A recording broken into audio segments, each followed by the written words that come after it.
Yo, yo, yo. You know, when you see that intro, you know what it is. You know what time it is. And it is Draft Nerd time. Welcome to the Draft Nerd podcast with the usual suspects. Me, Mr. Draft Nerd, Matt. We got Coach War What up? What up? What ready. up? And we got a new member of the team. Y'all give a warm welcome to JT. Man, he we do a Discord together. He brings so much knowledge to the game.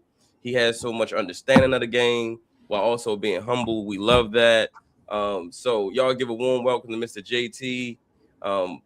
Welcome, JT. I appreciate y'all. Thank you so much for giving me the opportunity, and I'm just grateful to be here and keep on learning about football, about the game I love so much. Yes, sir. Yes, sir. New free. Hey, look, everybody adding free agents, man. We just added a free agent, man. JT, welcome to the. We signed him to a 3-year deal. You know what I'm saying? And he can earn more with incentives. You know what I'm saying? He gotta make the Pro Bowl, All Pro team, and then we go from there. Hey, be giving my 27 M's per year, right? Like Tyler Linderbaum, I gotta get that. Hey, about that signing bonus. Yeah, straight up.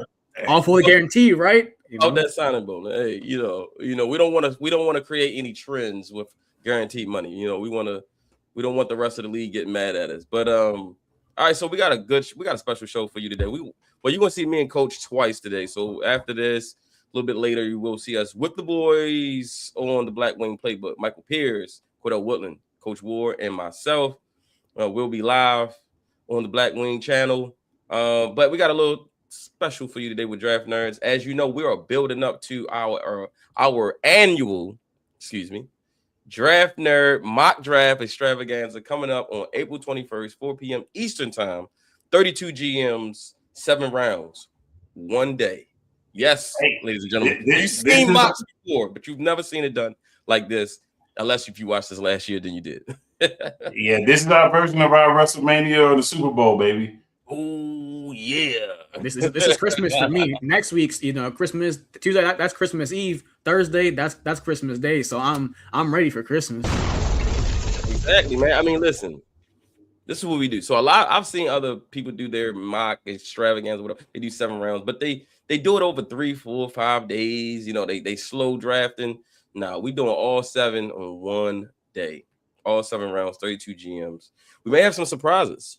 Make sure you tune in. We may have some surprise GMs, some celebrity GMs coming in and making some picks. But either way, it's going to be fun. It's going to be a great time. And today we have we're going to do a mock draft. We're going to do a 7-round mock draft, AFC North only. And we're going to take turns rotating which team we represent each round. Some rounds we're going to do a collaborative pick because there's 4 teams in the division. There's only 3 of us. Speaking of 3 of us, shout out to Jordan.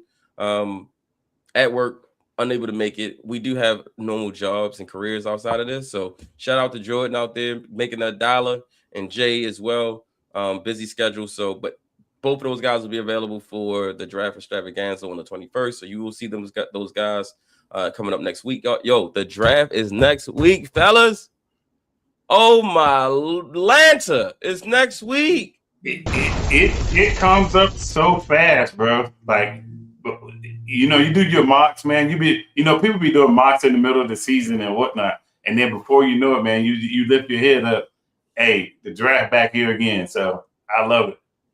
Jordan chiming in. I hate being at work. Oh my gosh. I'm listening in. That's Jordan. That's Jordan not able to watch it with us from home. But listen, man, we're going to represent for you. We're going to make sure we talk about Ted Hurst, right? Because if we don't talk about Ted Hurst, we'll get a fine in the mail by Mr. Jordan. He's put a you know how they say a gag order where you're not supposed to say anything? He has like the reverse gag order. Reverse gag, yeah. Talk about Ted Hurst, then you get fined. Hey, you got to say something about this. What's up, guys? Child 7894 chiming in. What's up, family? What's happening? So yeah, we got the 7-round mock, but before that, we're gonna do our favorite team fits. So each of us are gonna give you 3 players and a team that we think those players would be a great fit for. So, Coach, you're up first. What's the player? What's the team? Well, start us off with what's the team first? Tennessee Titans, man. Woo! Tennessee Titans. And this, Jordan gonna love this, right? Because this particular matching or pairing player and team, I know Jordan loves this. And we did a mock, and I pulled this off. And if this happens, man, the Tennessee Titans could shock some people. All right, now give us the player. The player is Mr. T-Rex Arms himself, Ruben Bain. Look, and this is the reason why. It's because of what they've done defensively already. They have addressed the interior D-line. They got Jeffrey Simmons already there. They got a edge rusher and Jermaine Johnson in free agency. So why not get another one on the other side? And then, oh yeah, by the way, this guy can go out as far as a 9 technique. He can be in a 7. It doesn't even matter. You just let him go do his thing. And what better coach, defensive-minded coach, to give him to than Robert Saleh? And we know, like, hey, look, he's the master of getting home with 4.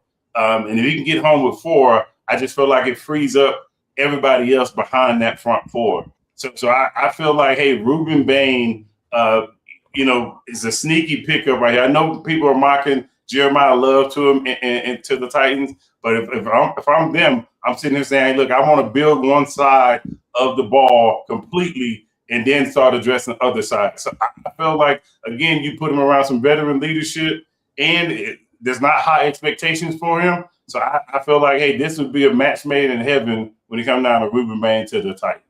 All right. So, chat, y'all chime in. Tell us what you think. Ruben Bain to the Tennessee Titans. Is that a perfect match in your opinion? Do you guys agree with the match? Let us know. This show is interactive, so we like to hear from the chat. So let us know. Coach's first matchmaker is Ruben Bain and the Tennessee Titans. Do you agree? Is that a match made in heaven? Or do you think you don't like the fit? Let us know what you think. JT, chime in. What do you think about the fit? I love the fit. I think Saul is a person who likes to have like a rotation of edge rushers as well. So I'm even like Oluwafemi Oladejo they got last year, I'm pretty sure in the draft. John Franklin Myers they got there.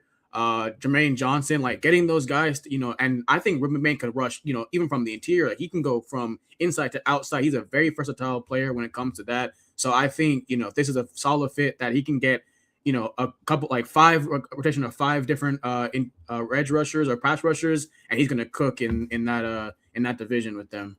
All right. So Jordan first goes, yes, Bain to the Titan has been my dream from day one. And then we have the great ones, 74. It's a good match for sure, but he can play anywhere, laugh aloud for any team. That's true. I mean, you could pretty much put any team next to Ruben Bain, and it'll be pretty much a good fit. He's that good of a player, but there's a lot of people who don't think he's that great and believes his arms are gonna, make him a handicap player on Sundays. So we'll see.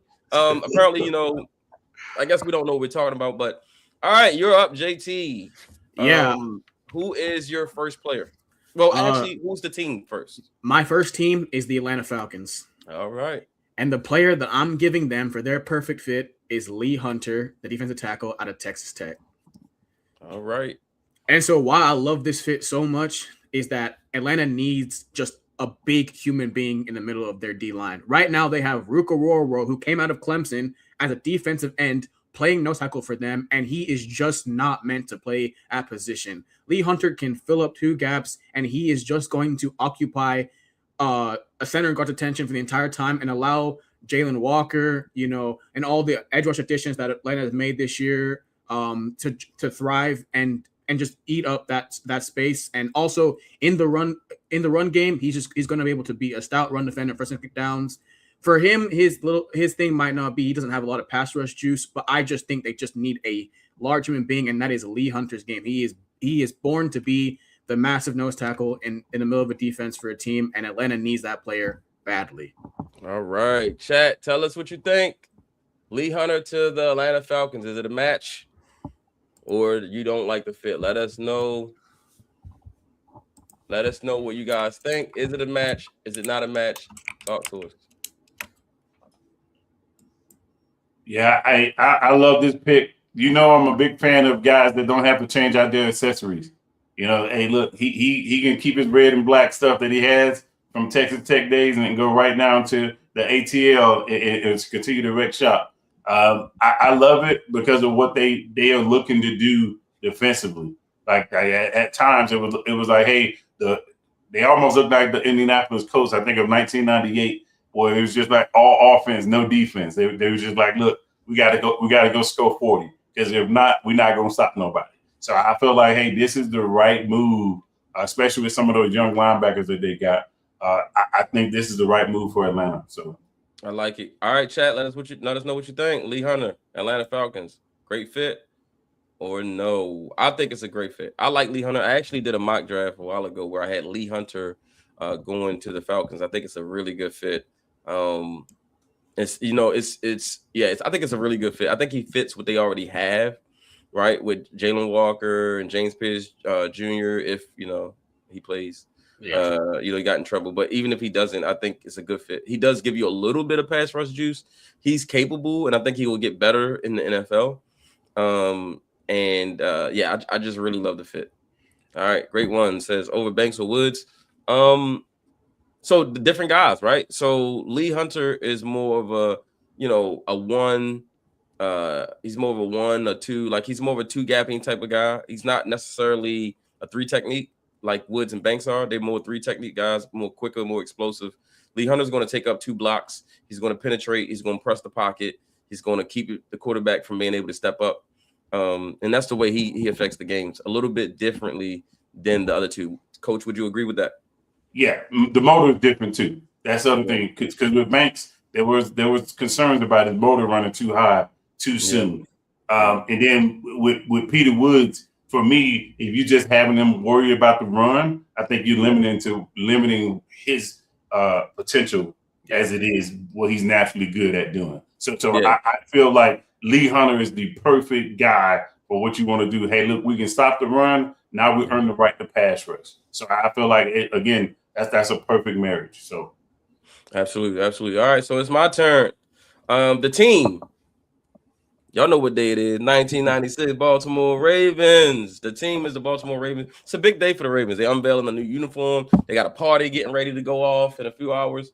And actually in an hour and some change, you got a party going off. And the new uniforms will be unveiled. It's been a big offseason for the Ravens. And it's going to keep getting better, man. New coaching staff, new uniform, a draft coming up right around the corner where they will add new pieces. So this guy right here to me is the perfect fit. War Eagle Jeremiah, the right man. Jeremiah Wright to me is the perfect fit for the Baltimore Ravens. Now you might say who is Jeremiah Wright? And think about Kelechi Osemele. That's who he reminds me of. That's my comp for him. But this was some highlights from him at the Senior Bowl, and we're going to check this out. I think he fits the Baltimore Ravens' personality to a T. He's a dog. He's going to bring that dog mentality from day one. Can't wait to hear what Coach says about him, because Coach is a War Eagle fan, so he knows this guy intimately. And I just can't wait to see what he does in the NFL. But I think he's a perfect fit for the Ravens. Perfect fit. He's athletic. He can get outside. He can pull, but he brings that nasty mentality. Good pass blocker, and he just loves the dog people in the run game. Coach, what's your thought? Jeremiah Wright, Baltimore Ravens. My goodness, you know me, man. I don't like to talk my guys up too much, but this particular guy, what I love about him is you don't have to go tell him to find work, right? Exactly. If there's a breakdown in the play, somebody skirts through, whatever it may be, he finds them and he wants to eliminate them, right? And I love that about him, because you're going to need that at the next level. As you've seen on the film as well, he does not shy away from combo blocking. You know how some guys are kind of passive aggressive. Hey, one hand on you, like he puts his hands on you and he seals you off. It's like, hey, look, you're not able to get back into the play. I absolutely love this particular guy coming to the Baltimore Ravens. If we're able to pull this off, I will not have any issues with this whatsoever. And he's got the attitude. If you saw in the Senior Bowl clip, he's working guys, and he's like, "That's right, I'm here all day.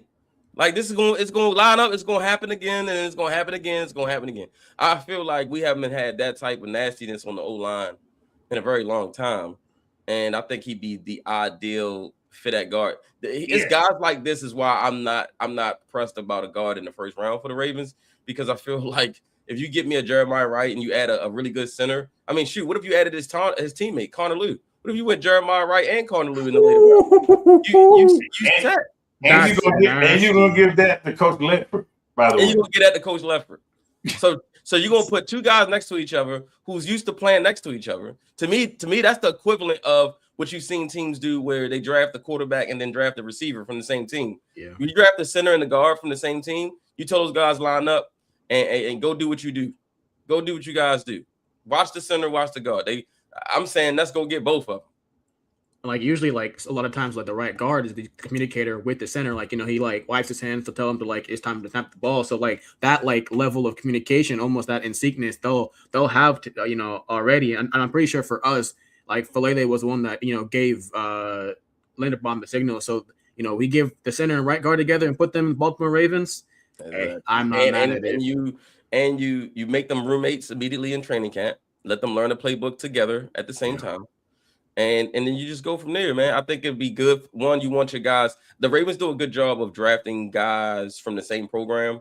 I think they do that intentionally because it helps the transition of getting comfortable with a new organization. A lot of this is new for these kids. These kids are moving to different parts of the country they've never been to. They're going on teams where they know no one, right? And so the Ravens try to insulate their players with some familiarity. When they get there, they feel comfortable. For example, the Ravens drafted from Clemson, Trenton Simpson, Nate Wiggins, right? They drafted teammates, guys that are familiar with guys they played with in school. Then you go to some of the guys that they've drafted who were teammates with Marlon Humphrey at Alabama, or guys that they've signed with Marlon Humphrey and when he was in Alabama, right? When you think about even when it comes to a coach, I mean, you think about Kyle Hamilton. They just hired Coach Mickens from Notre Dame, who was his coach at Notre Dame, right? Making guys feel comfortable, making guys feel relaxed, and bringing guys in that I think something about being comfortable or getting to a new place of work and seeing a familiar face helps with that transition. But for sure. What do you guys think? What do you guys think? You said Farmer has better tape. You don't got to preach to me. I love Farmer, but the tape being better doesn't necessarily mean the fit is better or the player is better, right? They played for two different programs. They had two different schemes. They had two different coaches, two different quarterbacks, two different, like everything's different. So it's not really an apples to apples thing, but I do agree. I love Farmer. Coach will tell you, I'm a big Farmer guy. But I'm also a big Jeremiah Wright guy. And I feel like the things that the Ravens loved about Emory Jones is what they'll love about Jeremiah Wright. Just guys who are just dogs and want to get after it. And even that, I think the reason why they brought back John Simpson is the reason why they also loved Jeremiah Wright. He wants to find work. He wants to put somebody in the dirt. Like, that's Simpson's game. And I think they missed that. They missed the guy who's just like, I want to see you like helmet in the turf beats off the ground, or I want your helmet through this grass. Like that kind of mentality. I think that's what they wanted. They brought Simpson back for, and I think that's what they would like. Right. Also, I just love his pad levels. He stays low almost all the time. Like, and it's like staying low and keeping your not giving up your chest is what makes O linemen win. Like that is one of the key fundamentals of how you win against the guy in front of you is staying low and not giving up your chest. And he does a really good job of not giving up his chest. Yes, he does. For a big guy, for bigger guys struggle with giving up their chest, and he does a good job of keeping his pad level low. All right, Coach, back to you. Who's the team? Who's the fit? All right, the team is a familiar team, the Minnesota Vikings. They too have a defensive-minded coordinator a guy at the helm of the coordinator spot. But this particular defense has let their offense down consistently at least the last 3 years. So I feel like, hey, they got to make a splash along the front four. And I think what better way to do it than bringing in Ruben Bain's teammate, Akeem Messidor. He don't have his own money just yet, but hey, it's coming there because look, This particular guy, I just feel like, hey, he matches up well for what the Minnesota Vikings are missing. The secondary is not bad, but again, we all know the front line or D line makes the secondary a little bit better when it comes down to them generating pass rush. And I just feel like this particular guy doesn't need to be around a lot of different pass rushers. He can still do his own thing. He has a good leverage and whatnot. And then the other thing about it is you're going to give him to Brian Flores. So you give him to Brian Flores. We know Brian Flores has been known for the scheme up defenses to eliminate certain things. And I just feel like, hey, this right here will be a match made in heaven for what Brian Flores wants to build. Because losing Danielle Hunter, they still haven't recovered from it. So I think this would be the ultimate. I'm not saying he's going to get 20 sacks in a season like Hunter, but he can come in and give them something that they lost. Absolutely. And the thing about Messidor is that some people don't know this, but he started off as an interior defensive lineman. I think he was at Virginia Tech, am I right? Where he transferred from, was it Virginia Tech, JT? I think he was West Virginia. I think he was West Virginia. Maybe it was West Virginia. He was one of those schools, those Virginia schools. He transferred where he was playing interior defensive line. He transferred to Miami. He was still playing interior defensive line. It wasn't kind of working out. Jason Taylor, the pass rush coach over there, took over, got Messidor to play on the edge, and away he went, right? And he kind of reinvented himself and made himself into a top draft pick, because if you go back to a year, 2 years ago, he probably was a day 3 guy. Yeah. Right. But he transformed himself into what he was last year, and perfect compliment to a guy like Ruben Bain. Yeah, it'll be West Virginia where he came from. Virginia, okay. Yeah, it was one of those Virginia schools for sure. So yeah. Yeah, and Taylor said it. Taylor said that, like, this guy, he asked him last year, he was a day 3 pick at best, but like he worked on his craft, he worked on his body, he lost weight, he found himself a spot. Like, this guy literally earned himself money. Like, one of my creators on Twitter that I like to follow, Kyron Samuel, he's like, call the family. Like, that is what Kim Messidor did for himself. He said, I'm gonna call the family and I'm gonna get drafted really high in the first round. I'm gonna make myself more money than he would have made in probably 1 year than he would have made his entire contract as a 5th round pick or 6th round pick that he could have been had he not made the effort to grind this past off season and into this season. Yes, sir. All right, moving right along. JT, you're up next. And what's the team? What's the fit? The team is the Las Vegas Raiders, and the fit is Elijah Surratt, the wide receiver out of Indiana. And the reason why I like this player is because the Las Vegas Raiders room, if you look at it right now, it is like smaller, like speed guys. It's Trey Tucker. They signed Jason Naylor. I know they got Deontay Thornton, but like he didn't really do too much for them this past season. I don't really know how they feel about them. I felt like he was rarely out. He's rarely out there. And I think until they traded away, who kind of took away to Jacksonville. Why am I forgetting his name? Jacoby Myers. Yeah. Until they got rid of Myers, it wasn't until you saw Thornton and Jack Besh, 2 of their guys they took last year. And so I feel like they weren't really sure about how these guys are going to play in their system. And you were saying earlier, you like how receivers follow their college QBs, or how teams, put that pairing back together. And I think that this is one of them, that a pairing that would work super well on the next level. Mendoza loves Elijah Surratt as a player, and also they just need a bigger target that the quarterback knows. Like, that communication is already there. He understands it. I mean, just look how, for instance, how Chase and Bower worked at the next level. Like, that connection was instant. And I think that the Raiders would benefit really highly from having that connection. And also, if Kirk Cousins does start, I think Surratt is just going to be a very comfortable blanket, because he just plays football smart. Like, he's not super flashy athletically. He's not going to like wow you with his moves and speed, but he's got good hands, and he's just going to play the game like he's going to be a chain mover, and he's just going to do what he has to do to be a consistent player in the league. And so I love this fit for the Vegas Raiders. Get him a big target, and a target that their quarterback can trust and does trust. And I think they're cooking over there in Las Vegas. All right. What do you think, Coach? Thoughts? I love it, because you're going to give them to Clint Kubiak. Yeah. So we know, look, he's all about scheming people open, and he loves smart football players, knowing when to sit down, knowing when to throw a back shoulder, those type of things. You know, you can spend a whole season trying to get people to learn that and know when to do it. And I think those guys already have it developed to the point to where it's like, hey, look, they can go out and be serviceable, you know, week in and week out at the next level. So yes, I absolutely love this fit. All right. So I think it's up to me, right? I'm next. Yes, sir. All right. Let's get it, man. Let's get it. All right. So for me, my pick, I'm just trying to find. There we go. All right. So for me, my team is Kansas City Chiefs, and my player is none other than Chandler Rivers, cornerback, Duke University. Um, he reminds me of those feisty corners that you've seen the Chiefs draft over the years. Guys like Trent McDuffie. He will come up, he will hit you. He's good and sticky in coverage. Well coached down there in Duke. He can blitz. He can do just so many things that I think Kansas City asks their DBs to do.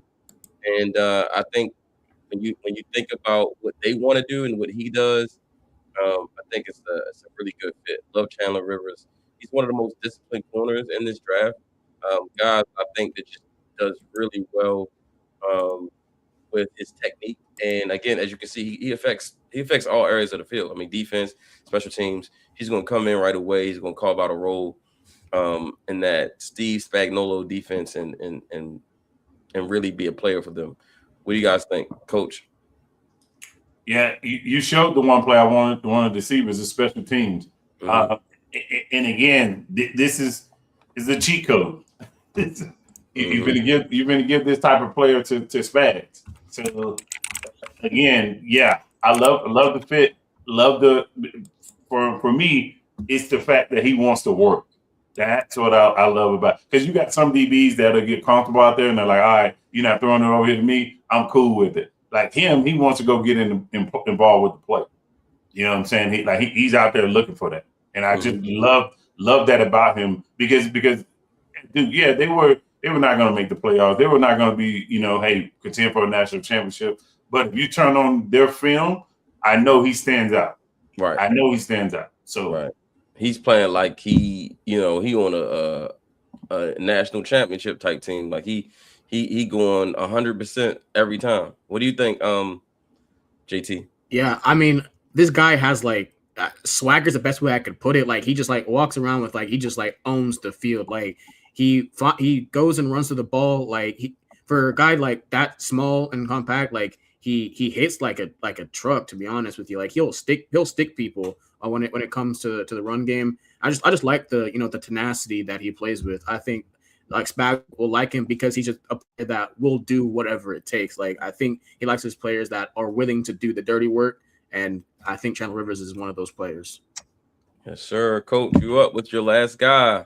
All right, man. Look, this is one of those teams that's always talked about and quote unquote they're deemed America's team, and so I said, hey, you know what? Might as well give them something to at least chew on in this particular draft.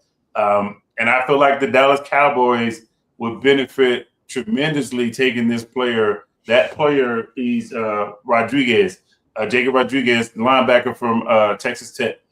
And here's the reason why. Again, the same thing I said earlier about Ruben Bain, what Tennessee Titans have done. They set the board up perfect for them to take a cornerback and a linebacker in their first two picks in 12 and 20. And I would not be surprised if Jacob Rodriguez was in one of that particular workaround, however they do it. If they trade back or whatever it may be. But if Jacob Rodriguez finds his way to the Dallas Cowboys, this is going to be crazy because, they got Rashawn Gary, they got Quentin Williams, and then you put him, the next level guy, and they already have decent linebacker play. They lost some stuff in free agency, but now you put him in a situation where, hey, you don't have to be the green dot guy. You could just be the guy that's going to lock things down when I go on a blitz and whatnot.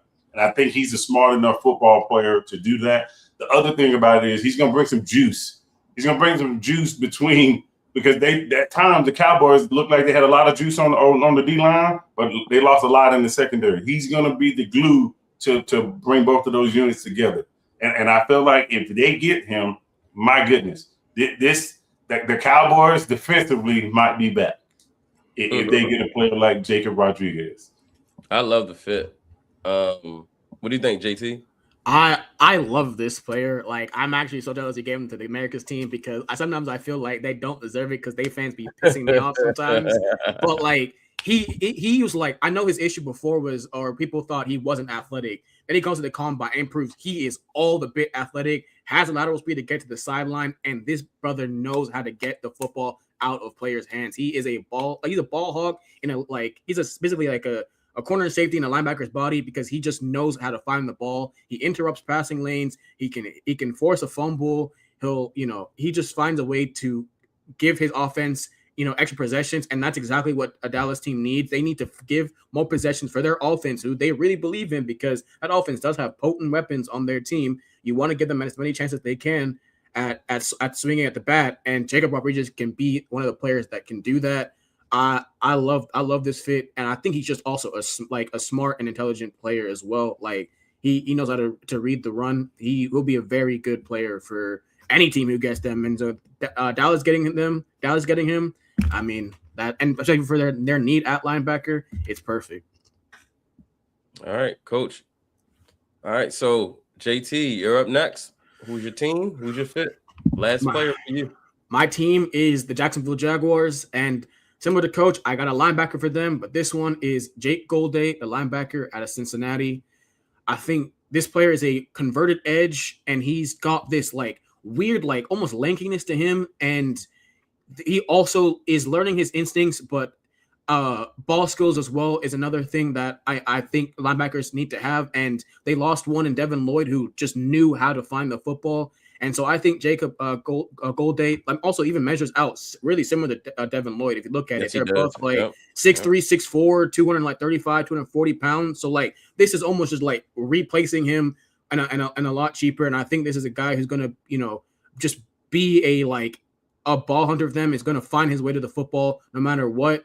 And also, I mean, like his instincts are not as bad as I think people are saying for him. And so for a second round linebacker where Jacksonville picks at pick 59, I think he'll be right there for them. So it's a very easy fit and a very possible grab for them and the second round pick. What you think, Coach? Man, hey, look, I don't know. We were watching each other paper or looking at each other paper, but I love this. This right here. You took the words right out of my mouth with the replacement of Devin Lloyd and in the measurables. So for me, this is a no-brainer. If this guy's around the sweet spot they think he can go in, if I'm them, I'm running up to the draft board to do this because again, this is I don't like using plug and play, but this essentially is a plug and play. Probably not as athletic as a Devin Lloyd, but instinctively and willingness to shed off blocks and whatnot. I believe that's very, very similar. And this particular guy, if you get this particular guy, I just feel like you have to go and do this because we know that the defense is going to be the key to their success, them having success in this season. So, and I love their DC. Their DC is super, not a young guy, but he was also in coaching searches this past year.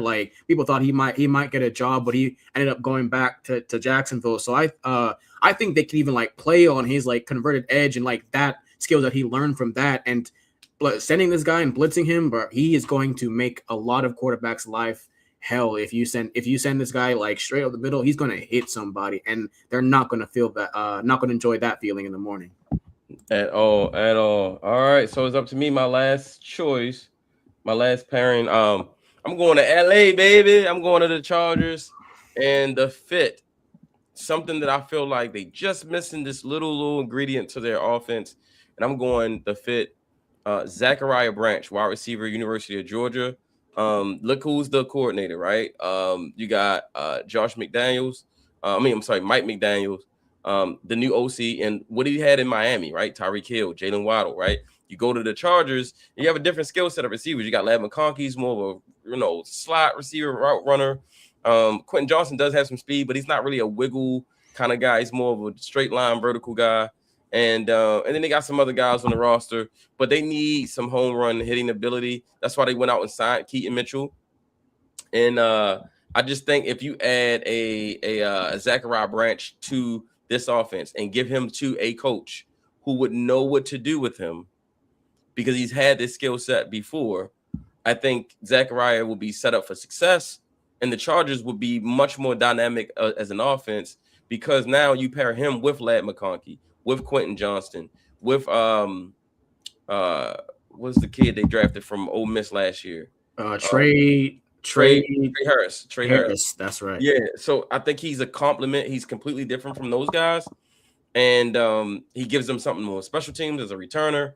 And again, Herbert needs as many layups built into the offense as possible. Guys he can just throw a bubble screen to.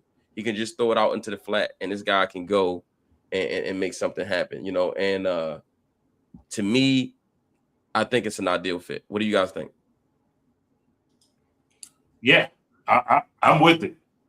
He has experience at Georgia and USC, so he's been around a bunch of different types of receivers. So why not keep that trend going?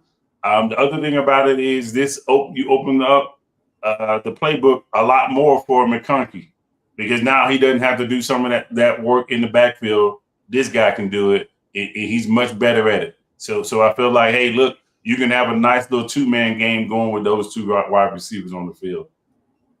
Yeah, and I think it also allows a lot to not work out the slot permanently. I think you can put this guy in the slot. You can put Loud not at the X, but like at the Z. And I think that pairing of it. Also, we know Mike likes his speed. Like his running back Devon Achane, fast. I think every running back that like they had on their depth chart, all of them are like track star speed. Like he loves his speed. Tyreek Hill fast. Jalen Waddle even on his own right, like he's fast as well. Like so, Zachariah Branch fits that mold of like smaller, faster wide receivers that he can just run not gimmicks with, but like he can scheme open in ways that only Mike McDonald can, and he just knows that there's nobody in the open field that is catching this guy if he's gone. And he, like I said, he has that home run speed. Nice. So this fit makes perfect sense.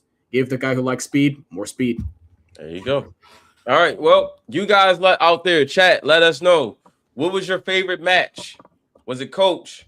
Was it the guys that I've had? Was it JT? Who had the best fits in your opinion? And what was your individual favorite fit? Which player team match did you enjoy the most? And while you're doing that, once they come in, we'll put them up we'll put your responses up on the screen. But moving along, we're going to get ready for our mock draft here. Again, for those who just joined us, we're doing a 7-round mock draft, but this was AFC North only. We're going to rotate each round. So to start this first round out, Coach will be the Ravens. I will be the Bengals. JT will be the Browns, and we will co-collaborate the Steelers. When we get to the second round, I will be the Ravens. Coach will be the Steelers. JT will be the Bengals, and we will co-collaborate the Browns. And then we'll just keep going like that until we get through the 7 rounds. Looking forward to this. This is a divisional. And one thing about Draft Nerds is, man, we have integrity over here, so we don't do a lot of when we do our mocks and we do our write-ups and stuff, we're not doing any bias. We're doing best fits based on our knowledge of the game, based on our knowledge of what teams need and how we see it, right? Not necessarily what they will do, but this is how we see it. And we hope that you agree, and even if you don't, that's great as well. That's why this exercise is what it is. It's fun, right? And we're going to get started here. And with the first pick in the AFC North Draft Nerds mock draft, JT, the Browns select. Yeah, so the Browns are going to select Francis Mauigoa, the tackle out of Miami. I think this team just needs O-line help, and I think they're going to find a way to get their best 5 on the field. And I think Mauigoa instantly becomes one of their best 5. And so they'll find a way. I know they have a tackle in Titus Howard. They just traded for him. But whatever Monken and Orhop are going to do to get the best 5, they will do. And I think this instantly adds to that O-line they're trying to fix. All right. Next pick is me, and I have the Bengals. And the way the board has fell, as we can see, Ruben Bain went to the Commanders, Downs went to the Saints, Delane went to the Chiefs. So that leaves it up to me with the Bengals. I know what they need as far as a football team, but I also know what I think they should do. And in my opinion, I know their offensive line produced last year above what was expected. I know they did.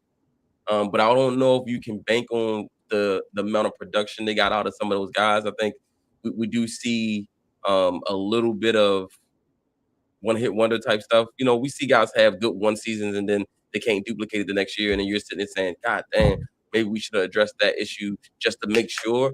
Joe Burrow's missed way too much time. You got to keep him upright. So I'm gonna go Vega Ione here to the Cincinnati Bengals. I know I've had conversations with Bengals fans who think, "Oh, guard is fine. We want a D tackle, or we want." The pick I would have gone with would have been Caleb Downs, but he went already.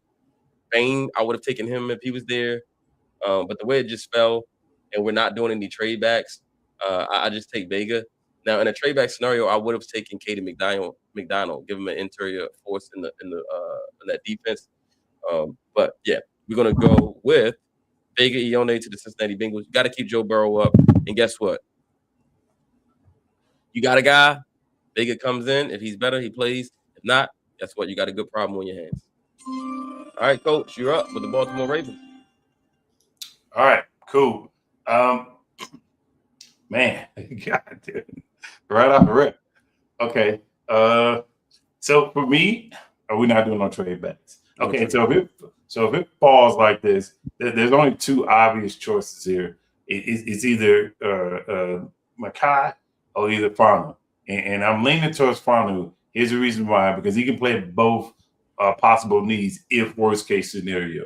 So the pick for me here, if the board falls like this, would be Spencer Fanu, because he can give me utility at both spots if need be. So, all right, Spencer Fanu, come on down. You are Baltimore Raven.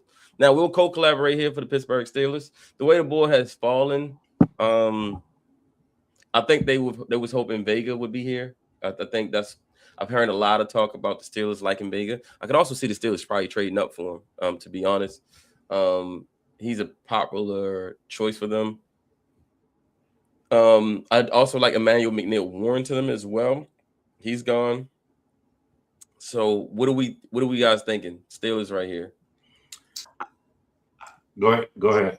I think they got two options. I think they're the team that I don't know if they do it because I've heard they really like Will Howard, and I also think they're still waiting on Rodgers. But if you do find Ty Simpson to be a player that you think could work out really well for you, I think maybe they'd be the first team in the first round to take him. I know Steelers fans don't want Ty Simpson whatsoever, so I think their next best position of need is a tackle. Broderick Jones, I think his name, the tackle that they took out of Georgia a couple of years ago. He's on the last day of his contract.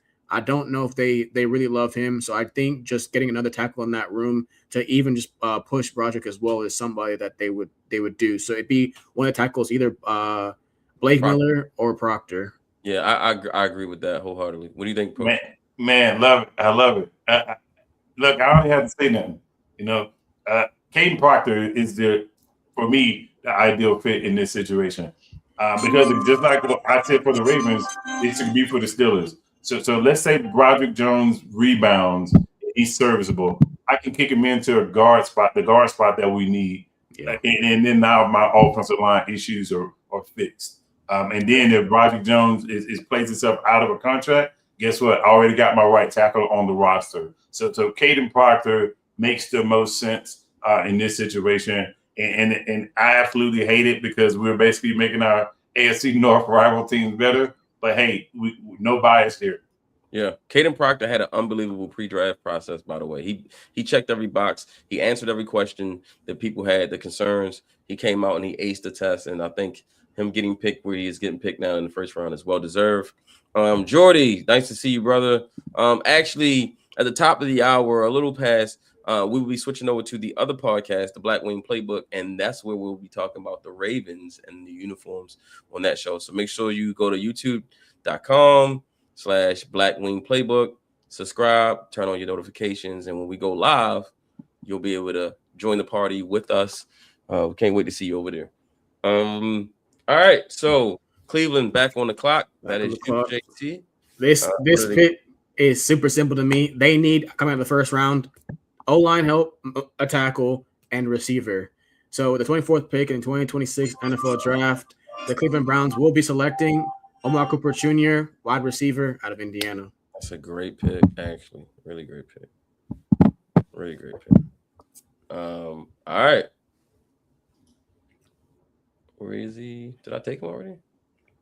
Oh, in the second round. I'm tripping. Aha.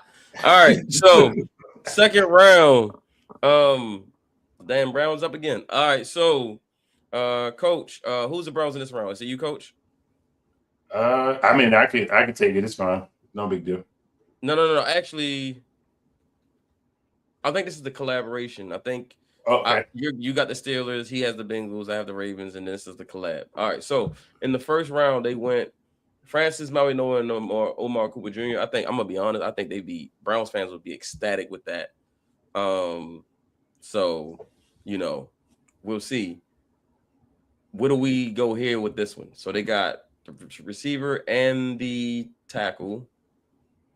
They still need an interior offensive lineman. They could use a quarterback. They could also use more help on offense. Maybe another receiver. I don't think they need one receiver. I think they need multiple. I also agree that they need multiple. But is there a receiver that you like here at this spot at 39? I'm not sure. No.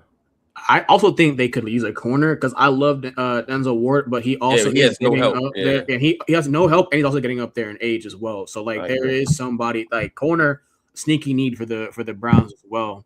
All right, I agree. Corner would be a nice little get right here. I think I've gone corner for them in drafts past. What do you think, Coach? Yeah, especially because the AFC North's starting to load up on receivers. So why not go ahead and help fix the issue before it becomes an issue? So I definitely see it. And then the other thing about it too is what I've taken Francis. You got some guards that are going to come up here around that 7-year pick. So why not go ahead? They also signed about 3 offensive linemen. They signed Zion Johnson in free agency from the Chargers. They signed Elton Jenkins. Yes. And they traded for Tyus Howard. I think that's the 3. Right. They've addressed the offensive line quite a bit. Yeah. I love the D'Angelo Pons fit on the other side of Denzel. I think it'd be. I mean, he's nasty, man. He's smaller, but he's feisty, and I think he fits AFC North football. Right. You guys there is nothing you can hate about D'Angelo Pons as a player. Like the guy. I mean, inside outside versatility. Like he will. I mean, he's sticky for his size, and he just plays bigger than he actually is. Like he makes the lack of inches on his height, a very minute detail because of the way he just plays football. And I love D'Angelo Pons. I think Cleveland will love him too. So, all right, Bengals. JT, this you? Yeah, I think this is me. So we went in the first round for them. They went tackle. They took Fano. No, we took Fano. Who did they take in the first round? Remind me again. They went Vega. Okay, so they took a guard. So I'm gonna give them.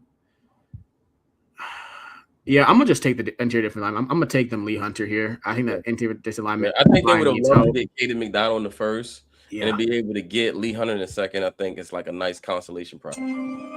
Yeah, so Lee Hunter it is. All right, so it's up to me. I am picking for the Ravens in the second round here, and they went Spencer Fano in the first round. Nice fit there. You get the tackle, guard, center combo. I do believe the Ravens are looking for a combo offensive lineman. I don't think they're looking for a guy who's just pigeonholed into one spot. Would have loved to go, I would have loved to trade down in that scenario. I think Coach would have wanted to as well. But in this scenario, I'm going to go and attack the tight end position, and we're gonna go Eli Stowers with the second round pick. You get that receiver, big X receiver, and I guess the tight end package doesn't really give you much as a blocker, but who knows? Maybe the coaches can work with him and where he becomes serviceable. But he is an elite receiver at the tight end position right now, right away. So, Eli Stowers and Spencer Fano. The funny part is this is exactly what Mel Kiper did in his final body. Right? As soon as he picks Stowers, I'm like, maybe Mel Kiper is low key on to something. Maybe on to something. Right. Because my thing is, I want a Sadiq in the first. So if I can't get Sadiq, then Stowers to me is the next best thing. Yeah. And if you go Fano in the first, it does make a lot of sense to go Stowers in the second. Because if you don't get Stowers, you don't get Sadiq, then you're starting to get like those lower tier tight ends. Yeah, they could be okay, but I think the Ravens need a difference maker to replace Likely. All right, Steelers, coach. All right. So if we're believers in Will Howard, I think this would be a sweet spot for Simpson if he's not gone already. But if he's gone, now we may attack a position that is not a glaring need, but it is an issue, and that'll be the safety spot. And a guy like AJ Halsey, I think it could supplement a Jalen Ramsey very, very well here with the Steelers. So, all right, Cleveland. This was our joint pick, right? We went Maui Noah, Cooper, and Pons. Didn't realize we got teammates joining Cleveland. And what do we do now for them? They got the receiver, they got the offensive lineman, and they got a corner. Do we continue to add to that defense, or do we go offense here? They did lose Njoku. They do have Harold Fanning, but maybe they can go and get another tight end to complement him. Chat, y'all tell us, what do you guys think the Browns should do here with this second pick in the third round? What's your thoughts? Coach, what's your thoughts? JT, what's your thoughts on this? Yeah, for me, it's we need to get another tight end for Monken because we've seen what it looked like when it's firing on all cylinders, right? Even if it was just for maybe a half or a quarter of football, we seen how crazy it looked, and so now we're sitting here saying, hey, look, we got to get the right guy to also complement our guy, because we don't want a guy that's, hey, look, all right, this guy's just a blocking tight end mostly. We need a good receiving threat as well. So either one of those tight ends, especially the top two, I believe those guys are right around the fit when it comes down to what the Browns. I like Claire. JT, what say you? I think I like Claire too, and I think he provides something in the receiving game as well. So I would say that. Yeah, I'd say Claire good. All right, Cincinnati Bengals. That is you, JT, right? Yeah, I think that makes sense. Yeah. So Vega and Hunter. Is there a linebacker or a safety? Like I think PFF has their needs perfect. It's defense from here on out for them. So is there a linebacker here that I like?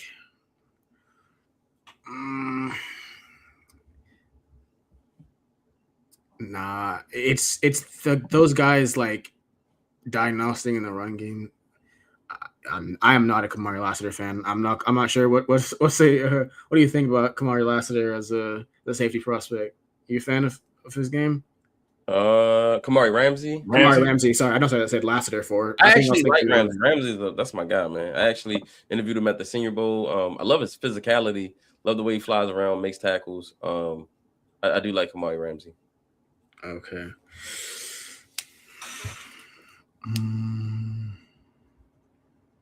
This might be a little early for Bud Clark, but his ball skills, going to get him drafted high, man. He is a magnet for the football. I'm a big fan of his. I honestly think that PFF has him rated like lower than I think that he'll go. What he had . 'Cause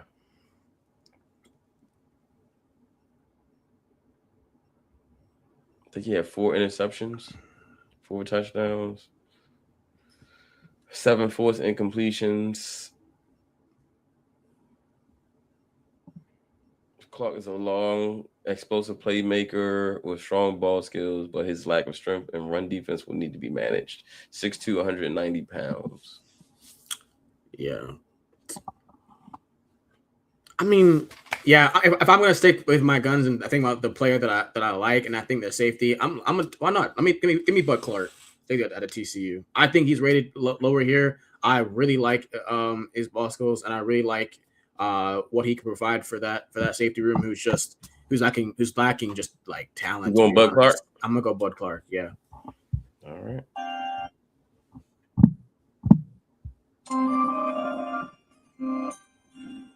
All right.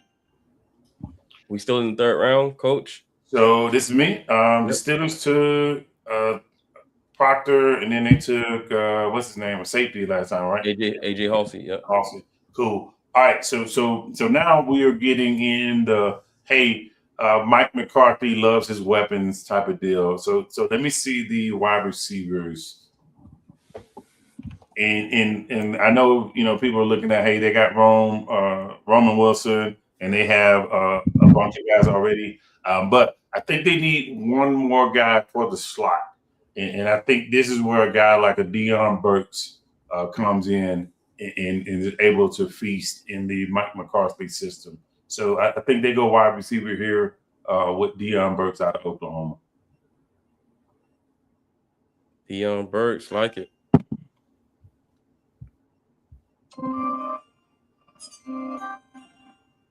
All right. Now we're in the 3rd round, and you take the Ravens here, JT, because we both already had the Ravens, so you get this Ravens pick. Yeah. So 1st round we went Fano. 2nd round we went Stowers. So 3rd round here is where a lot of Ravens fans like to take a center here, and I'm not sure if every center is still on the board right now. There's a thing I've been thinking about, because there's a player here that I really, really like for the Ravens, and I know you and my Matt love this player, and I think Minter will do crazy work with him on our team, and I would risk having to trade up into the 4th round for the center to get this player. So I'm gonna go to edge. I'm gonna see if the player Jayshon Barham is still here on the board. Oh, my boy. I am a massive, massive fan of this guy, and I want him on the Ravens bad. That's my guy. Jayshon Barham. I think he's gonna be a steal for somebody. I call him Abdul Carter Light. He gives you a lot of Abdul Carter type of vibes. Love him, Lauren. Love him. All right, Pittsburgh Steelers. I'll take the Steelers this round, since Coach had them last time, and they went Proctor, Halsey, Burks. I think we keep building here, and we go. They need some help in the secondary. They did add a veteran from the Buccaneers, cornerback. What's his name? Jamel Dean. Yes, Jamel Dean. Like him, but I think they need to get a little younger in the secondary.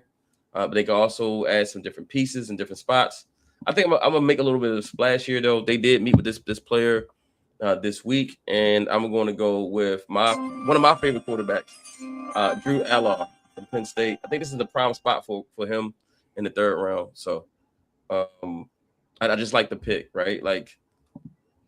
Not too early, but just right. 3rd round. He's big, got a strong arm, already playing in the state of Pennsylvania. In the AFC North, you got to have that strong arm. I think that's why Kenny Pickett struggled a little bit. He just didn't fit the prototypical AFC North quarterback, right? You think about guys like Ben Roethlisberger and Joe Flacco and Carson Palmer, and then now you got Joe Burrow and Lamar Jackson. Guys that can rip it in that weather. Excuse me. I think Drew Eller is perfect for that. Back on the board again. One thing about the Steelers is they're going to always take pass rushers.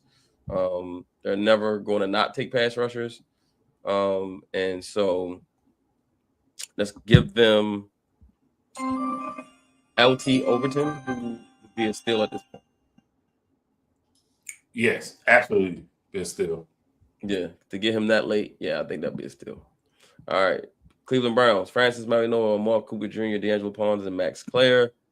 The Browns were who? JT, you had the Browns first, right? Coach, Yeah, you take the Browns this time. Okay. So I think in this instance, I think they go linebacker here. And I think the prospect of Keyshawn Elliott, who's rangy, I think he's like 6'4", 6'5". And I think this would be a good pickup for what they want to do defensively. So I'm going Keyshawn Elliott here out of Arizona State. So, all right. Did you have the Bengals already, JT? I had the Bengals in I had the Bengals in round 2, I believe. All right, so Bengals are going to be Bengals this round is going to be the collaborative pick, and the next round will be Ravens. Collaborative. Okay, all right. So what do we do here? Bengals have already done Vega, Hunter, and Clark. What do we do for the Bengals now? They say they still a linebacker. I didn't like the linebackers at this point because I loved Kyle Lewis as a player. I don't know if they need a player like Kyle Lewis. Right. Because he's just like a smaller, more nickelback corner, and I think they need a bigger guy who just is like more instinctive. It's Justin Jefferson. I know that's another Bama linebacker. I don't know where he's rated, but like I really like that guy. He must be gone. Okay, no, he's all the way down. Nah, that's crazy. Yeah, he's rated super low. All right, what we thinking, Coach? Bengals. Didn't they lose their cornerback in free agency? Which one? I thought they lost the guy. I don't know if it's. No, they still got Turner. They still have. Brick? Did they lose Brick? They still have Dax Hill. I think they did lose Cam Taylor Britt. I'm not sure. They did. They lost him to Indy. Yeah. Corner would be good for them because then that way they could move Dax Hill inside. Yep. So this is a guy that again I love. And whoever the Washington secondary coach is or DB coach is, he's been making some money these last couple of years. So we're going to Cario Davis for the Cincinnati Bengals. All right, when the 4th round, Ravens are going to be collaborative in this round. So, all right, so far the Ravens have gone Spencer Fano, Eli Stowers, Jay Sean Barham. What do we do this round, gang? What do we do? Do we go? I feel like we need to get a center, like a pure center at this point. Yeah. This is time now, right? Do we agree on that? That like it's time? Yeah. Do you guys want to go into your defensive line? Nah, we need the center. All right. So the centers that are left are Jagger Burton, Pat Coogan, Matt Gobin, but then we go to guys who will be converted centers, and then you go with Brian Parker the second. Now, here's the question. Do we want to take another conversion in Brian Parker when we've already taken one in Spencer Fano? Spencer Fano is going to be a conversion. Do we assume Spencer is going to play center? Because if he does, then we can go a different route here and go guard instead of – because I don't think Fano will play guard for the Ravens. I feel like he'll play center for the Ravens. But then that also tanks his value because then why would you take a guy in the top 15 who's playing center? Yeah. And who's never played center? That's my only pushback on taking him in general because he's not going to play tackle for us. And are we going to take a converted guard center in the top 15? That's my only issue. But since we have him now, should we go and get a pure guard now instead of because thinking that he'll probably get the first crack at Fano get the first crack at playing center? Do we go and get? I would not mind the pure center, but I think also looking at like Trey Zune actually took snaps at center at this. Like he did play center like this season, and I think he would be like you'd maybe play Fano right guard and you play. I don't think Zune's a 143rd ranked player in this class. I think I don't either. I'm really high on Trey Zune. I'm so high on Trey Zune. My only, and he's got good feet and everything. It's just like, but again, you got two converted guys. Listen, we got Leffert though, right? We got Leffert, and he's going to take those guys and make them the best of whatever they want them to be. Do we agree on Trey Zune here, Coach, or do we go somewhere else? Yeah. I'm good with either Zune or Parker, either one, because I feel like the versatility itself is the plus. I don't think the position too much matters. I think it's just having that versatility, and I believe the coaching will get everything hammered out like we want it to be. Now, y'all know I'm a big Brian Parker guy. I also like Trey Zune, and I know like Jordan is a big Trey Zune guy. Who do you guys like more? Yeah. Give me Trey Zune. Another option we could do is we could Wright was still there, so if you do want to basically force Fano to play center, you could take Jeremiah Wright. That's what I want. I would want that. I would want Wright, move Fano in the center, and if he doesn't play well there, then we can always go a different route. But I think Fano, he has all the athleticism. He can move. He can pull. I think you just get with him with Leffert, and you hammer in the snaps, and you get him at center, and then you get Jeremiah Wright, who's a pure guard. I think you just need whatever lineman we take after Fano has to be a pure whatever it is. So if we get Fano, we need to draft the pure guard, or we need to draft the pure center. But I don't think we should draft two conversions in the draft. That's too risky. So I would go either Bo Stevens or Jeremiah Wright. But y'all know I just literally picked Jeremiah Wright as the perfect fit for the Ravens. Yeah. So do we agree, or do we go Bo Stevens? I would agree if we're going guard, but you could debate that like the Jaeger Burton versus Wright, and I think I'll go Wright over Burton. So, Coach, thoughts? Yeah, I'm good with Wright.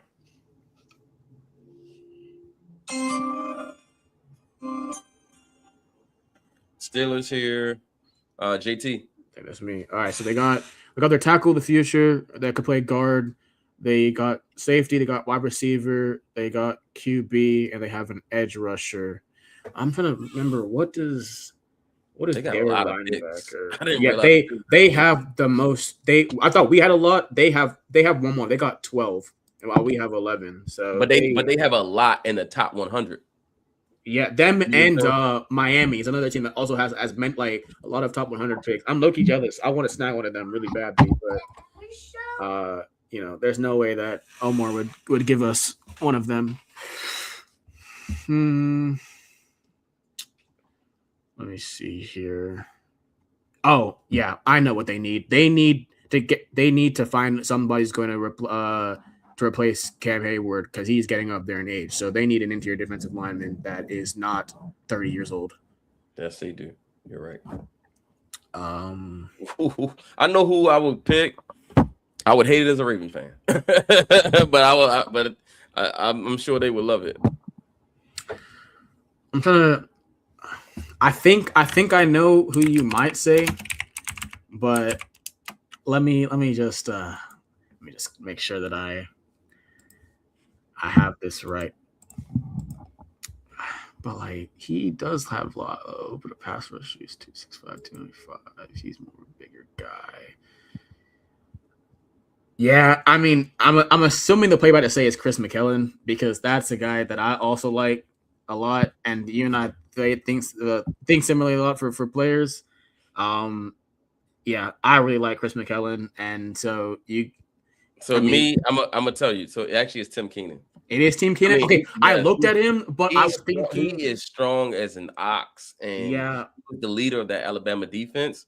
And again, I wouldn't want him to go to the Steelers as a Ravens fan, but as a football guy, I think Tim Keenan would be excellent in Pittsburgh. Coach, thoughts? Yeah, absolutely. He's the little knot in the middle of the line that they need because the Steelers going to get after you pass rush wise. And if you got somebody that can basically sit there and anchor the line and stay patient, he's a perfect guy. And we're bringing him in with one of his teammates in LT Overton. So, and I think what's so special about what I was trying to like find the comparison to Cam Hayward is that Cam Hayward sneaky has like not sneaky like I think he's pretty known for like if he wants to like to pass rush like Cam Hayward can and will get home. I was looking for a guy that had a little bit more pass rush upside than Tim Keenan, but I do like Tim Keenan. I actually was looking up. I was like, I thought that Hayward was a lot bigger than he was like weight wise, but he's taller than he is like big. But yeah, let's do Tim Keenan actually. So yeah, look at Tim Keenan the third. Tim Keenan. Let's go. Wow, they got another pick. The Steelers. Yeah. Good Lord, Jesus. Yeah. So they leaving with the whole draft. Okay, all right, cool. All right, well, JT, you up again? Oh, I'm right here right now. Oh shoot. I feel like they haven't gotten a corner. A corner would be a good fit right now because they need to get younger at corner. They move Ramsey back to safety. Yeah. So it's just what Joey Porter Jr. playing for them. Yeah, they got Joey Porter, and then they got. But I think they did use they did resign Asante Samuel Jr.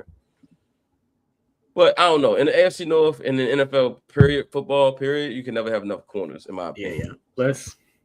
It's always my thoughts. Yeah, let's go Jalen Kilgore here. It's time to get him off the board. Yeah. Jesus, Pittsburgh have a day. All right, Cleveland. I think I'm Cleveland this time because I haven't been Cleveland yet. All right, so Keyshawn Elliott, and Max Clare, D'Angelo Pons, Omar Cooper, Francis Mariano. Hold, fellas, hold 1 second. Talk about the ideas of what we think. I gotta let the oldest kid in the house. Cool. Yeah, with the Cleveland Browns taking Keyshawn Elliott, I know there's some talks about JOK. They don't know about if he's going to be able to play again or there's some uncertainty with him. So I felt like, hey, this is a perfect anchor to drop in on this defense. And if they get, the defensive player in Pons early, I felt like, hey, you got two pieces that are going to come in and contribute right off rip. I agree. And then the other part about it is having that other tight end on the offensive side, that should give the defense a little bit more rest when it comes down to, hey, look, they can sustain drives and be able to punch the ball in the end zone a lot more effective than they'd have in the past. So if I'm them, I'm probably looking at, if not O-line help, depth pieces, I'm looking at, hey, okay, look, do we have some kind of a wide receiver out there we can add to? Because we got Omar Cooper, but Omar Cooper, who's there? They got Jerry Jeudy, and who's the third guy? Cedric Tillman or Isaiah Bond. Like that's like what they have right now. Right, and then so now it's like, hey, look, all right, who can we bring in to compete with those guys if we got a chance to do that? Same thing with like the running back room. Do we like what we got? Because we know what's his name went down with injury, and they have Sampson behind them, and I can't remember who the third back is. So it was your own Ford, but I think Ford is in Washington now. So right. I think their room might just be Quinshawn and Sampson. Okay, so if that is the case, then it's like, hey, okay, maybe this may be where we take our we look at running backs, and if we got a guy like Singleton, do we like him enough? Because we know you're on mute, Matt. Which one of those guys got hurt? Was it Singleton or K-Tron? Judkins. No. For Penn State. Oh, Singleton for shoot. One of them tore I think ACL at Senior Bowl. One of them got hurt. Oh, really? I can't remember either. I didn't even know that. Another need for them that I don't know if there's a guy here that would work, but I like Alex Wright as like a 2-down, like a first, second down kind of guy, but they also need a guy who just like is that will just like a go guy for them off the edge. Like they need another one that could like on third down, like his goal like is just like like get off and go guy. I don't know if there's an edge right now that would fit that kind of mold for them, but that's another position I would say. So receiver, I could see taking an edge as well. Also, I think that could be a play. It was Allen that broke his foot at the Senior Bowl. Yeah, broke his foot. Okay, yeah. Okay, so Singleton here would be a good I like pick. Singleton. Yeah, let's go Singleton here. All right. The Browns are back on the clock again? Oh, yeah, 146 and 149. All right, so We got the running back. I do agree. Let's add another receiver to that room for competition purposes. Caleb Douglas is an interesting prospect. He's 6'4".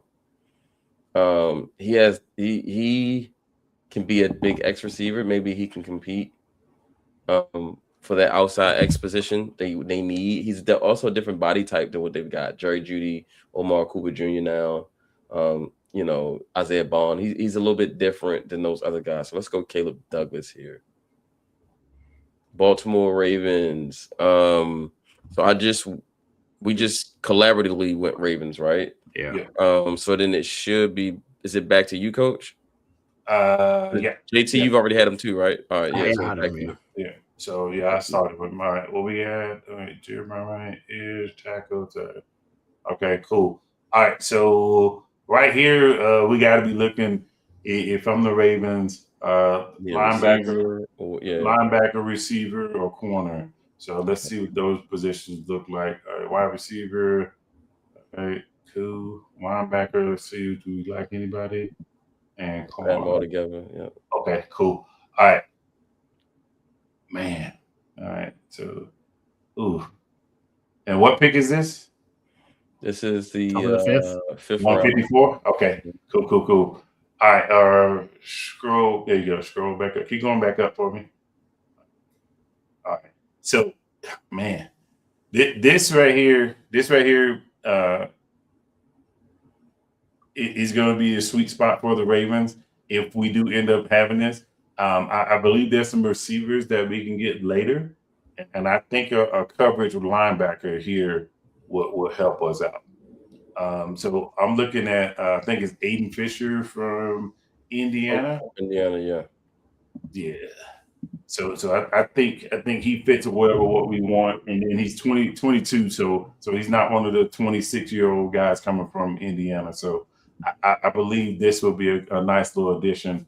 And then if we have the struggles that we have with linebacker, whether it's injuries or play, I believe he can come in and give us something because we lost one of our young linebackers to the Eagles. All right. This time Steelers should be, because since we're back to the beginning, Steelers should be the collaborative team.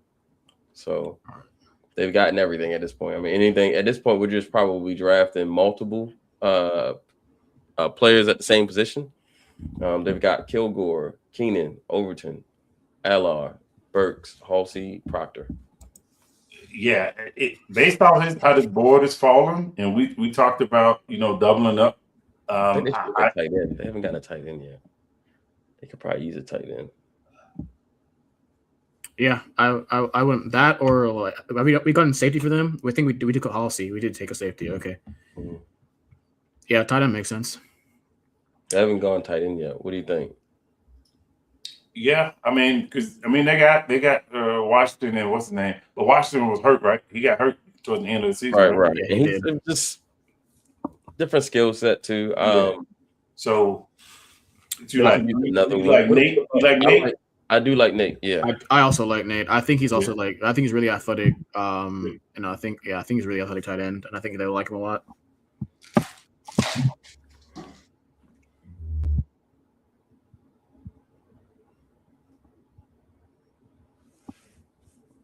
All right, let's go, Nate. All right, Baltimore Ravens. This is you again, Coach. All right. Did we go D tackle yet for them? We didn't go D tackle yet. We haven't gone D tackle. We haven't gone wide receiver, and we haven't gone. So go D tackle and wide receiver. We didn't go edge rusher, yeah, and we haven't gone running back.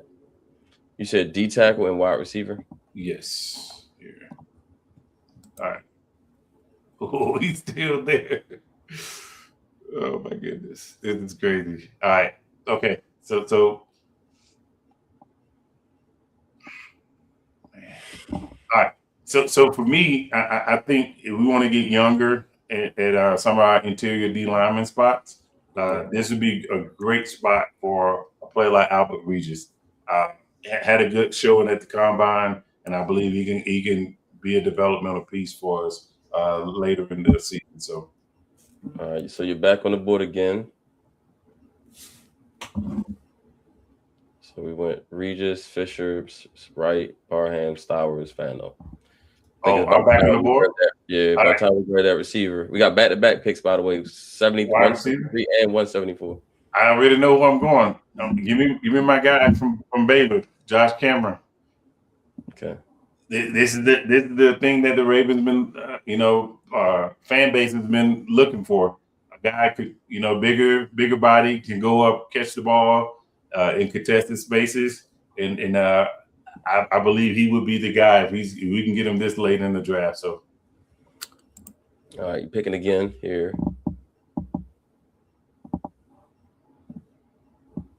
Having gone running back, could go tight end again. There's talks the Ravens could double dip at tight end. Oh, I did. What's the running back? You can go linebacker again. Say again. He's a sneaky running back. What's his name from Toledo? What's his name? Running back. He should be Chip Trainum. Chip Trainum. Yep, there you go. Chip Trainum. Hey, look, listen. I don't know what Toledo got cooking up there, but Toledo got some sleepers.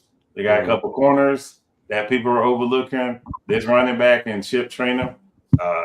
Man, yeah, he can be the guy. So,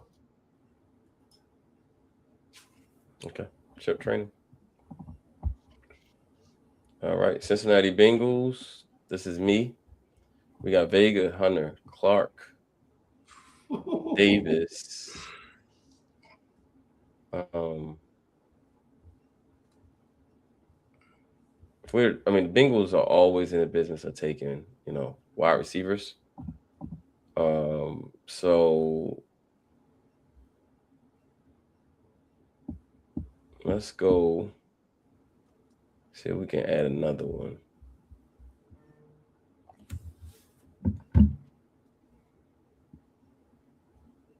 I'm interested in Xavier.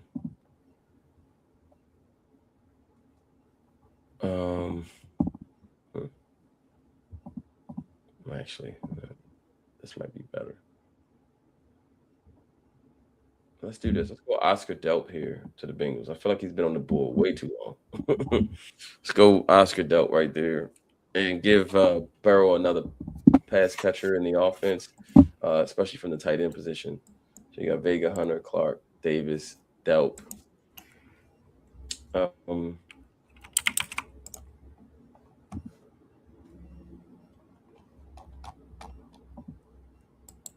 Let's go and give them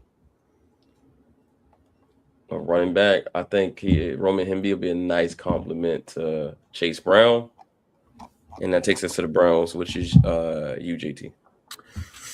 Okay, so they took tackle, Maui Noah, they took Cooper, they took Pons, Claire, linebacker, running back. Okay, yeah, this is what I wanted to do, edge for them. So let me see the edge rushers for that are available. I think Nadamai Tucker was there last time, but he might not be there anymore. Okay, yeah, no, we're in no man's land when it comes to these edge rushers now. But you can scroll up a little bit. I kind of like the kid from Central Michigan, Michael Heldman. My boy. Yeah, I like him. So I'll save him. Well, we got Jay Sean Barham, so we good. Yeah, I'm gonna take Michael Heldman here for them. Okay, great pickup. That's scary. Him going to Cleveland though with that defense already. Yeah. All right, Baltimore Ravens here, 6th round. It's my pick now. We got Chip Trainum, Josh Cameron, Albert Reedus, Aiden Fisher. I think I want to go with another weapon. Let's go get Eli Hendrich. I don't see him as a fullback. I don't see him as a tight. I see him as just an offensive weapon. He can do so many things. They're calling him, Christian McCaffrey light. All the things he can do as a receiver, as a running back, and got me a little excited of what he can bring to the offense, especially with Declan Doyle being there.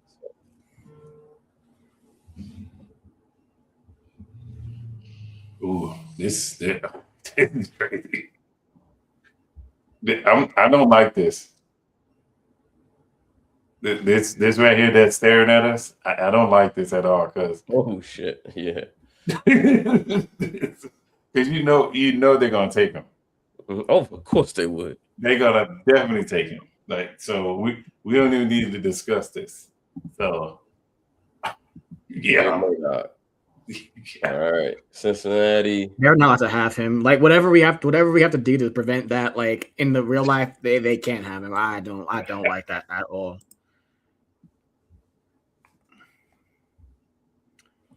All right, we gotta wrap it up because we gotta. The show was getting ready to begin for the other show, and let's get busy. All right, so this is the 7th round. This might be me for the Bengals. Okay. Let's see here. Did we give him a linebacker? Did we give him a weapon already? A wide receiver? I'm not sure if we took for them. I think we did. We gave him no, they haven't gotten one yet. Depth, didn't we? We gave him a tight end. Okay, let's give him a receiver. They need.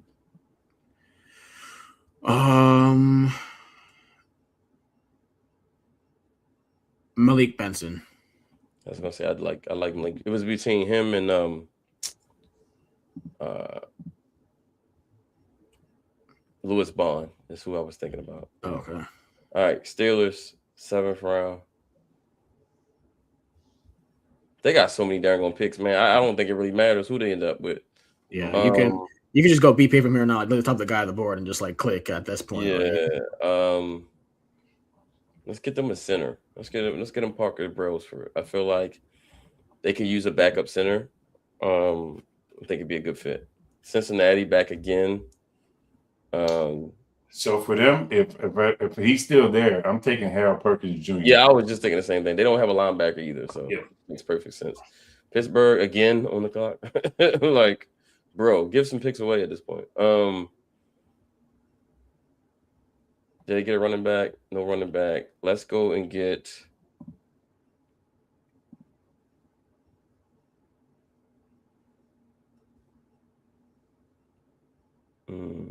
I like two guys up here. I like Robert Henry and I also like Noah Whittington. Which one feels more like a Steeler? It's definitely not 5'8" Noah Whittington. So I guess it should be. Well, he's 5'9". I feel like they need a bigger back. All these guys are damn the same size. It's Randall then, but I want Randall like so bad for us. Like, hey, you can't. Oh, this is gonna sting you picking him here. But Randall's the bigger. And then they got another pick. Stop me if you heard this again. The Steelers are on the clock.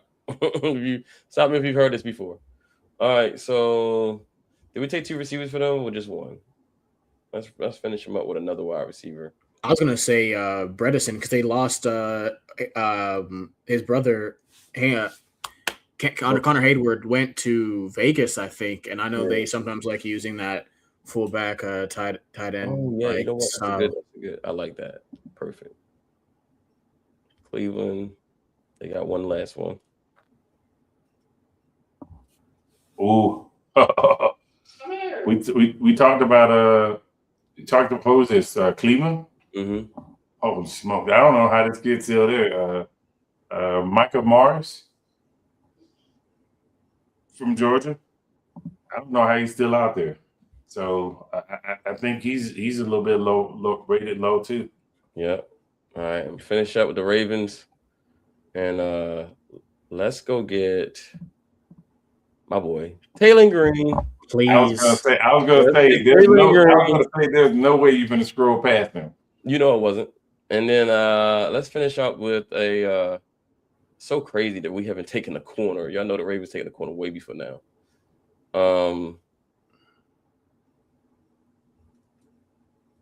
Let's take my nephew, Deshaun Jones. Sounds good. Bring him to the crib. Finish up with nephew. Let's go. Love it. Draft my blood nephew with the last pick.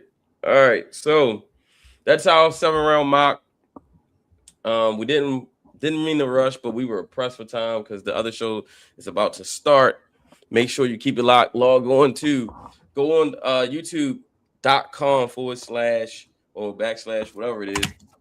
Black Wing Playbook. Please join us. Can't wait to have you join us for a party because that's exactly what it's going to be. It's going to be a really good time. party uniform unveil. JT, Yeah. come back and join us, man, for the party. It's a Ravens party. Come back and join us. Myself, Coach Ward, Michael Pierce, maybe Cordell Woodland if he gets off the air on the radio in time. DMD coming through. We got the whole squad. Pull up. Let's do it. Until next time, we see you soon.